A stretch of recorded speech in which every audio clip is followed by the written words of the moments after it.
The first school with the Greece report, please be informed. And I'm always telling my students and people who work with me, who follow me, that anybody who tells you anything, he or she is telling that to the 21st century youth. This doesn't mean that whatever I say, you should believe in it, right? Go and read books. Consult other people. Maybe there are people who know more than me. But your blood should not be so thin that a little bit preaching of something wrong takes you away.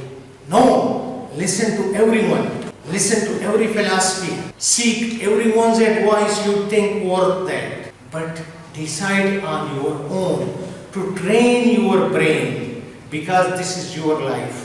This is not my life. There may be many things easier and beneficial for you if you follow your own way, your own study, your own book. So always listen to people. The main problem which I see in this country and most of the developing country, they never listen to others. They start arguing for everything. Today we start a discussion in this classroom. You are supporting one philosophy and I am supporting another philosophy. If we start arguing for the sake of arguing, that at the end I win or you win, what difference does it make?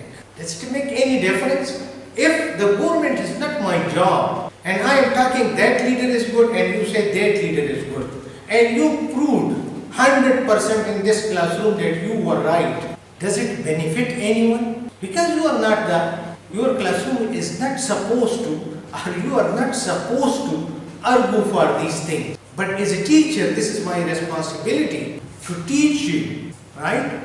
But this doesn't mean that you should have a complete faith in me, that whatever I say is 100% correct. For example, if you take a small book and you read about materials, that will have more knowledge than my whole course. Why not go to that book? Listen to me. Take the classes, because this gives you confidence. My own experience tells me that what teacher taught me in the classroom, I feel more confident in that. But increase your knowledge by reading multiple books. And when you read multiple books, that grows confidence. And when you become confident, then you can use that knowledge.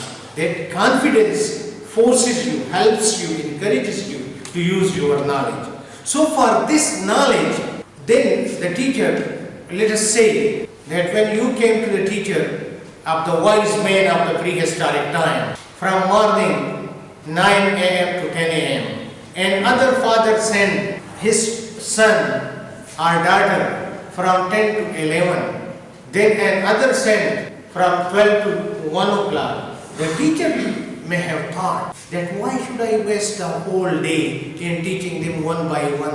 Why shouldn't they come together at one time? And when that one time coming started, group teaching started.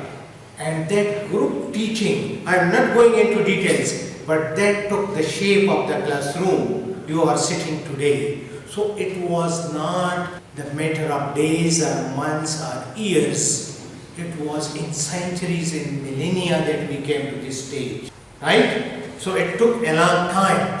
Then after the small school started, as you see in these pictures,